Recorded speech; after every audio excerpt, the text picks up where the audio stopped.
Hello and welcome back to the player tour. We have made it to Germany. So we'll be doing a lot of stuff in Cologne. Eventually I'll be making my way to Berlin, but for now, we're just getting out of the airport.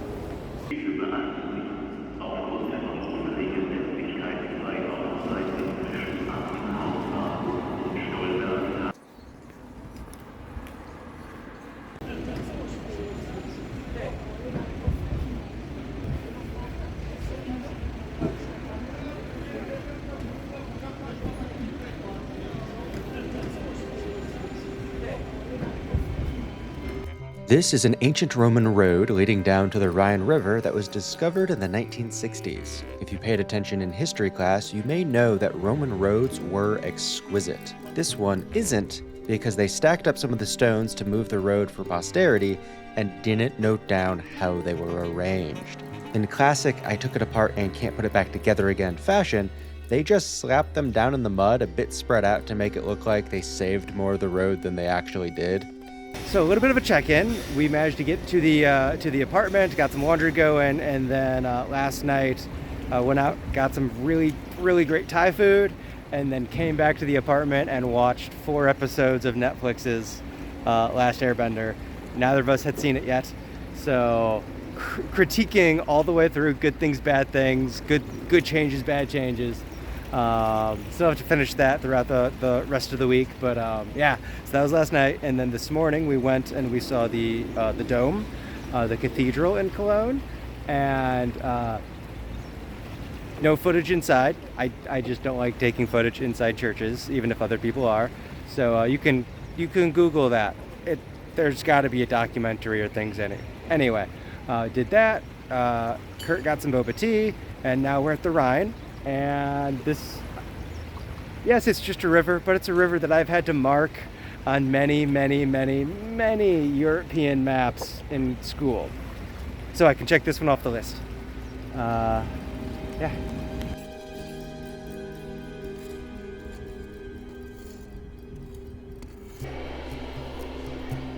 An extremely sad child without chocolate.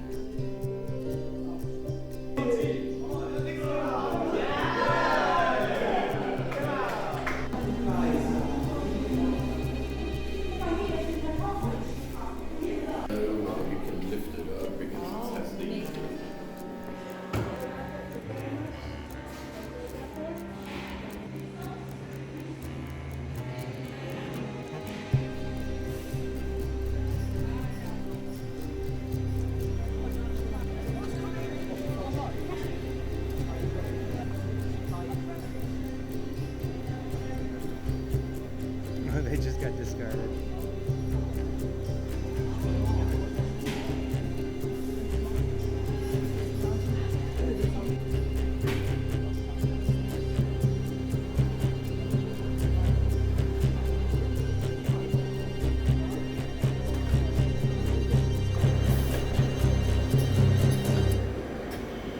No air bubbles on the bottom that will make it not look like the company has their brand.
Okay, so you've already seen that we've done the Lindt Chocolate Museum. We got chocolate, but Kurt also found what, Carolina Reaper, 1.56 million Scoville, and I've done ghost peppers before. It went fine in the moment. It went awful later on with me passing out from intestinal inflammation.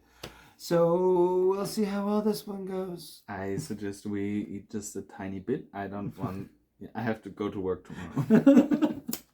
I'm scared to touch it. Oh yeah, careful with eyes. Don't touch your eyes. Okay, all right. This is it. It's very small. Thank God. That they have like tiny little centimeter squares if that's all you want. I'm gonna do it like a proper, like this.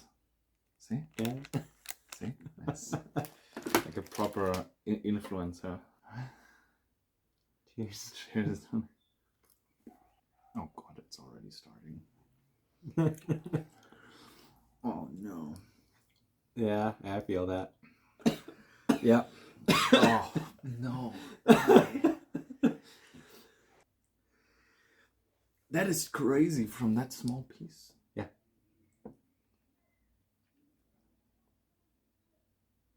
Yeah. But if that's it, That might. I think I can work with it. Yeah, it's just gonna linger there. Oh, I just tried to dislodge a piece of chocolate from my tooth and I immediately regret it because I touched it with my tongue. Yeah. So, because for your content, Yeah. I feel the urge to just take a bigger piece now. But I know I will regret it. I mean, if you want to do it, I'll follow along. Really? To an extent. Yeah. To an extent, immediately putting conditions on it.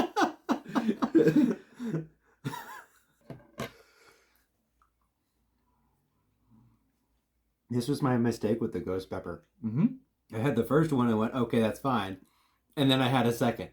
That was my mistake with the you ghost had pepper. two after one another? Yeah. Like full peppers? Yeah. Okay, that's crazy. I think I could eat this entire bar. Oh, really? Yeah. Like, right now, I could eat the entire bar. I will be dying for the next 12 hours. Okay. Like, I could physically do it in my mouth. It's when it gets to my intestines that my body is going to reject it. Yeah, that's what I'm worrying a little bit about, because right now I feel fine, and I think I could do this one more, just to appease my OCD and just have this left and have dealt with this bar. But yeah, it's not enjoyable, definitely. So it's finish that off, and then we'll have the clean bar for you to continue on with your friends. Yeah, no, I agree with you though. I could finish all of it,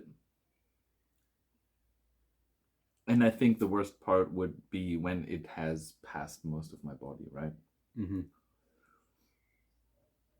Like, I don't know if you can cut that out of the video, but in Germany we say, if you eat something spicy, it always burns twice. Yep. Okay. Yep. No, that is also an English saying. Okay. Yeah, Okay. That's also an English saying. Yeah. Okay. You can eat as much of this as you want. Oh no. I know that's not going to go well for me. So not as eventful. We'll see how much this makes it into the cut. We finished Avatar: The Last Airbender last night, and Kurt is off to work today, so I have the majority of the day by myself. I found a flea market I want to try and get to. I found a climbing gym that I can probably spend some time in, both for just the fun of it and as some place to just kind of chill for a while. And then tonight we will be meeting up at his place of work to actually play another game. We might be playing Dungeon World. I might be running it. He might be running it. One of his friends might be running their own stuff. But yeah, no, that's the plan for today. So I have to navigate through a railway, find myself to the flea market, see what else happens, and the climbing gym is relatively nearby where we're going to be meeting up. So as the day gets on, that'll just be the general area for me to go to, relax a bit, and then eventually head on over.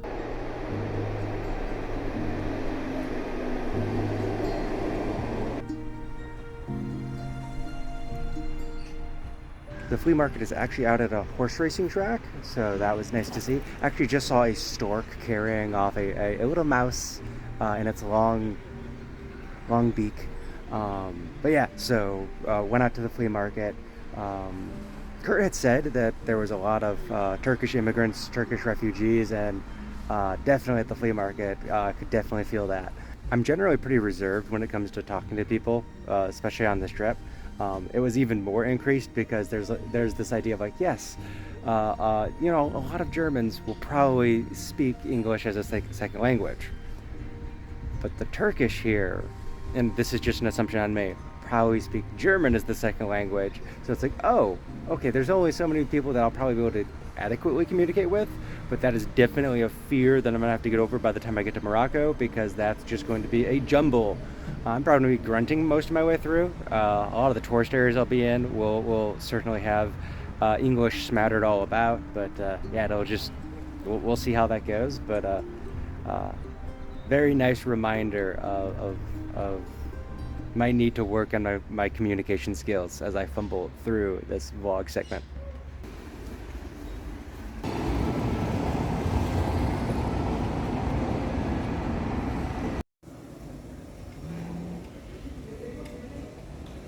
So I just went shopping around in the shopping center, found a couple places I wanted to look at stuff, found a hat store, found a suit store. Unfortunately, they would only sell three-piece suits. They wouldn't sell the waistcoats. They'd sell the jackets on their own, but not the waistcoats. And then a bunch of accessories, but very expensive. Ended up going back to the hat store and had to play this game of, if I didn't want to use card, if I just wanted to use cash, I had to find a hat I liked that was in the amount of money I had. And we were bouncing between a whole bunch of stuff, and eventually the guy said, you know what, I can do something for you. And he actually took one of the hats that ended up fitting a lot better and reducing the price, which was very, very kind of him to find a method to get me to use the euros before I leave. So that was wonderful. Now we're gonna go and try and find at least a little bit of food to eat, and then I'll probably be making my way towards the climbing gym. Oh, also, when we were talking about the hats and the different properties and you know, the quality of the hat, quality of the wool, different wools from different places, the man I was talking with was trying to find the right English words, couldn't find the words, trying to describe the better natural oils in the Irish wool hats, and turns out I knew the word, lanolin.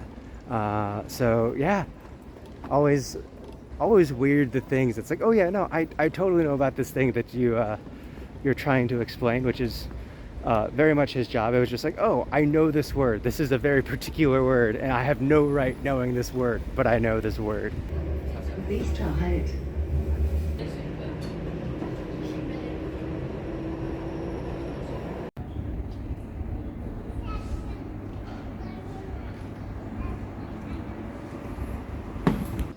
I found the climbing gym. I have about two and a half hours before I have to get over to meet up for the game. I still have yet to eat. I should probably go eat before I climb. That way, that's out of the way. That went pretty well. I mean, it went better than bouldering typically does at my regular gym. My regular gym has what I've been told is very hard rating on their boulders.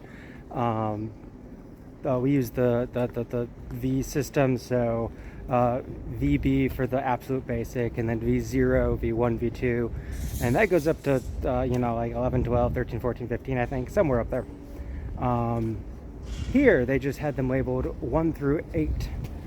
I skipped 1, immediately flashed a 2, flashed a 3, and then spent most of the time playing on 2s and 3s, which is a bigger number than I normally do. It's a different system, but it was nice that I could just like have a lot of different things to play on instead of always struggling on the same. So yeah, bouldering was fun. They had some other gym stuff, and they had some like ropes and hanging ninja warrior things, and they had silks. They just had 2 trapeze silks set up, so that was fun to see that it was just there. But yeah, gonna probably go get a drink, and then I'm about, you know, an hour and a half before I absolutely need to be at the gaming location. So I'm just gonna wander a bit, and then we will game tonight, and then Probably do a little bit more laundry tomorrow. So yeah, we're gonna have some fun. Just made it back to the apartment. The game, the one shot, went pretty late and we're not done yet. Kurt ended up running a story, an adaptation of something that he's played through in the past. Kind of using Dungeon World, kind of not. Overall, very fun game. Very fun game.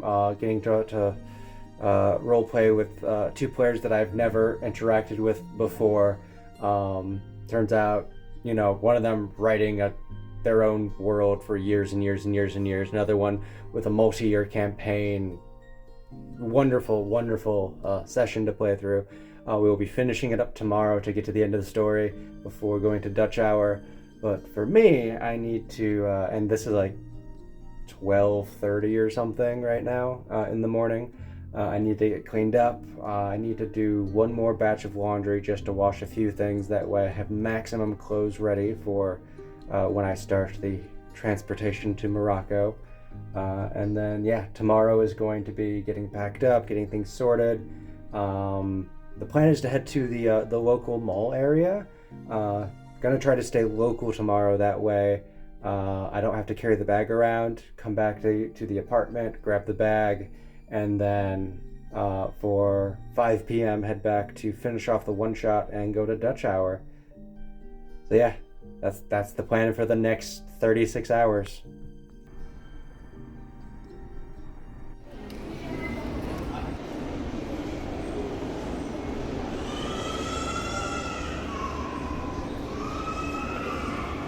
So I got an ice cream, and only after getting it do I find out that they don't take credit card.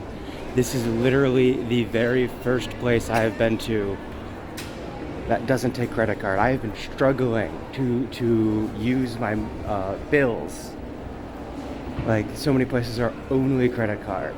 And now that I've finally gotten rid of all of my money, all of a sudden I need it. So that just serves me. I should say that she did let me take it with me, so very kind of her. I just went to an ATM and I'm bringing back the money now.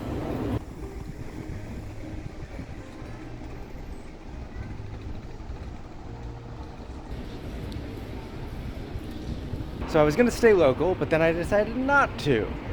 Kurt told me about another church besides the Cologne Cathedral, the Church of St. Ursula, that supposedly has a room filled with bones.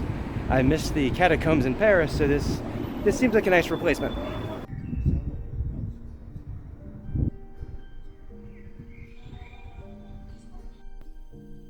So this sign is why I don't tend to take a lot of photos and stuff inside cathedrals and churches. Inside this one, a bit smaller than the dome, but you know, you would expect that being the Cathedral of Cologne and this being just a church. But inside they had, you know, a couple different areas set up. They had the tourist stuff in the beginning with the pamphlets, a bunch of different boxes to put coins in. However, they also had a bunch of stone sarcophagi around. The area with the bones was not open. For the first while in there, I was the only person in there that I knew of. And eventually, like very close to one of the stone sarcophagi, there was a harpsichord.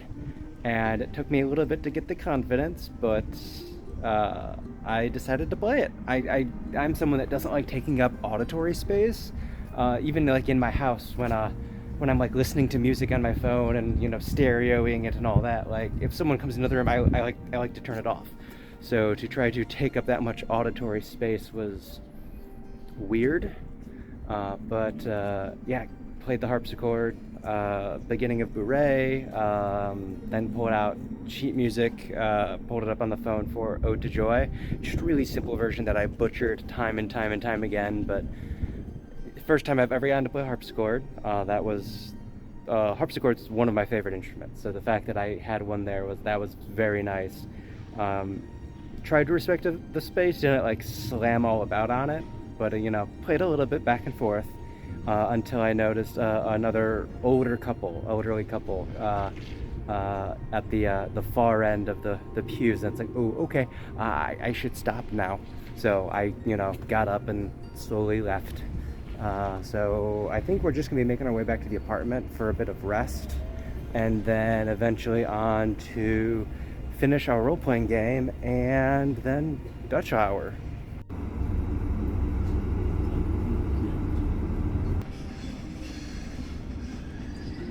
Okay, the pack is back on. We are headed back to finish our one-shot. We are going to go to Dutch hour and then eventually make our way to the central train station for our overnight haul to Berlin. This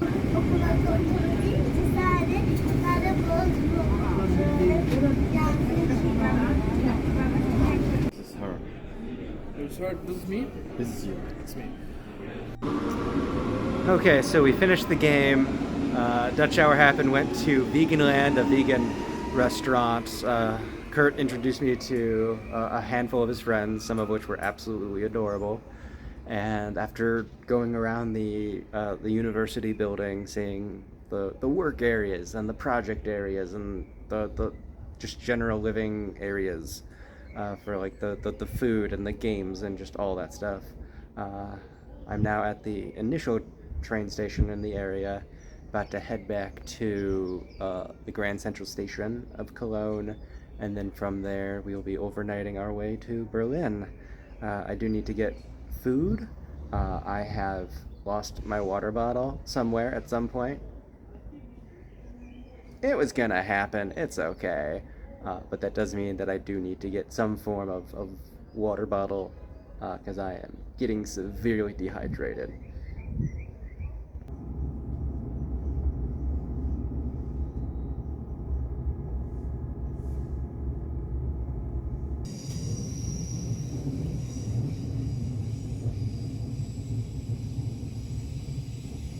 Okay, I got to the central train station about an hour before my train leaves. Had time to do a little bit of shopping around, get a bottle of water, get some food for the train ride.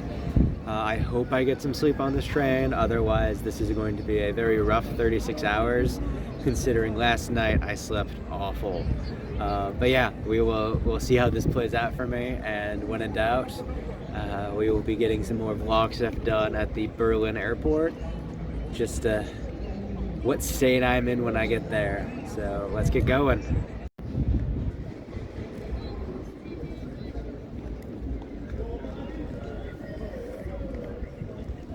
My train to Berlin is going to be over 2 hours late, which means all of the bonus time I had for seeing a smidgen of Berlin has just been eaten up, and we'll be going straight from the train station to the airport. So it's 29 minutes past midnight. I am freezing. I just picked up all my stuff to go take a lap downstairs in the station where it might be a little bit warmer. And what has been posted as 1:35 a.m., I just look at the board before stepping out, and all of a sudden it is 00:22. It is 7 minutes ago. So we'll see if it shows up very soon. And the train just came in, and it was not ours, and all of a sudden, the time is once again 1:18. So not as bad as the 1:35, but it is definitely not an hour ago. Story time. At about 1:50, they announced that there would be about another 2-hour delay.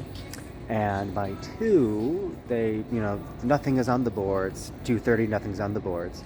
In the meantime, I have now been scheduling another train down to Frankfurt at about 3:30 to get to the Frankfurt airport about 4:30 for a flight through Madrid to Marrakesh at about 6:30. So as opposed to the 4 hours at the airport, I will have 2 hours between getting to the station and getting in. I believe the station is the airport, so we will hope to make this work. I don't know. This is frustrating, but at least it's practice for if I ever get on jet lag the game. It's 3 a.m. and I am committing.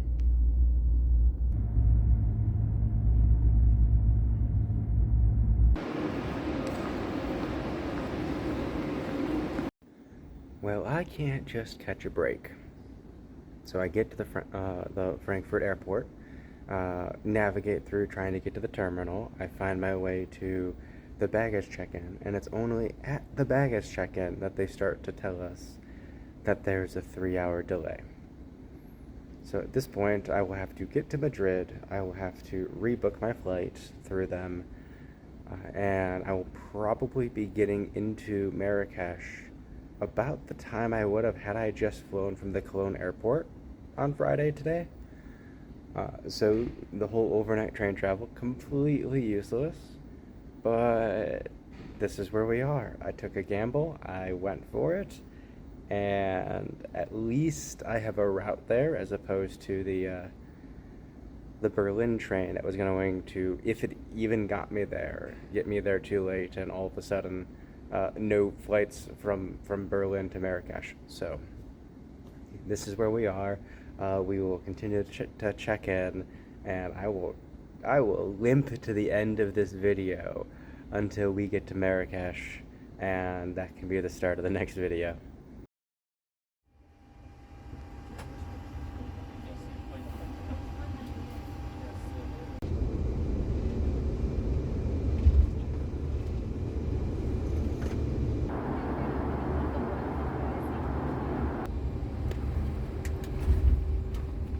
We are now in the Madrid airport, and I have a story to tell. So, back in the Frankfurt airport, keep in mind that at that time, I'm not much better, but at that time, I had been up all night, got to the airport about 4 or 5 in the morning, and as we're going through things, go through security, eventually make my way to the VIP lounge. They upgraded me to the VIP lounge stuff as a apology for all the problems. But after, getting a drink, sleeping for a bit, I realized that I don't have my belt. During security, I had to take it off for a pat down, and I never put it back on because I was very tired. So I go looking for the belt. I then, after finding out that they can't find it, they don't have it, it probably got thrown away. I left it. That's gonna happen. But I then go to one of the little stores because I have a really scratchy throat. I have a cough going on, a bit of a stress cough. That's something that I just do. And then the previous night, my sinuses got all dried out, so just generally not good. Looking for some lozenges to help with all that. And as I'm getting the lozenges, I hear an intercom go off for my name to go to A gate. I think they say B22, which is weird because I'm supposed to be at D23. So I go to D22, thinking they're like, oh, I misheard. I ask them, they can't help me. I end up going from worker to worker, eventually getting back outside of security to someone to go, oh, you're supposed to be at E22. They're leaving really, really, really soon. And so I rush back through security.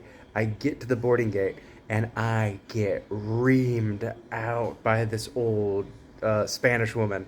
She is just yelling at me. I can't understand. She is pointing. It's my fault that we're already delayed, and now we're going to be more delayed. She is just yelling at me. And, I feel bad. I'm trying to deal with the situation, trying to build a rapport. And in an instant, she just like, it's okay. It's okay. Let's go. Let's go. And she, does the passport ticket thing, takes me down, and I get on the last shuttle to head out to the plane. Luckily, when we get there, there's another shuttle there, and there's still a line of people waiting to get on. So I didn't actually delay them, but I could have, which would feel really bad. But yeah, so that all happened, and so now I get to the Madrid airport. I don't want to screw anything up. I go to the information desk, and just I want to make sure I have everything down. I know where I'm supposed to be, and the lady at the information desk, after taking my boarding pass and looking at stuff, tells me specifically how to get to the lounge and not leave until I have to board. It might have been because I was confused and I needed my handheld, or it might have been because they made a note on in my Iberia account, whatever. That's the airline. So yeah, I am now here, and I'm going to be staying here. By the way, VIP lounge in Madrid, fantastic. So much food. Like they've got a bunch, like a bunch of cafe stands and a bar for people who want that. But like, this is a play area, and they just have two giant screens with video games. Like they have so much here. I understand why people do VIP. Not that I can pay for it all the time, but we will try to make this work. So I was essentially the last person functionally to get to the boarding area last time. This time, I'm the first one through the passport check, walking down the ramp to get on the plane to Marrakesh. Due to the chaos getting here, I have the aisle seat, so there will not be any takeoff or landing footage, so this might be it for the video. Never mind, I think I'm the only one in the row, so I probably will get footage.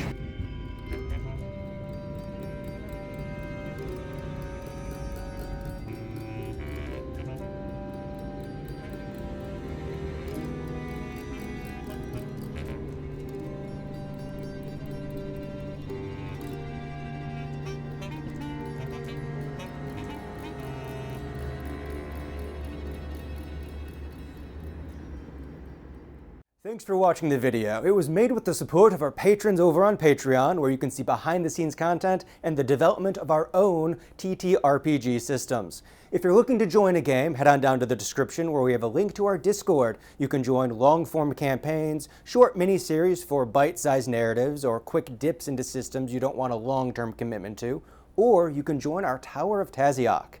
Tower of Taziok is a 5th edition infinite dungeon with roguelite elements, legacy play, and downtime synchronous with the real world. After you form a house of patronage, every week that passes in your life, your character gets a week of downtime. Everything else you can check out milestoneplay.com. And yeah, thanks for watching. Let's get going.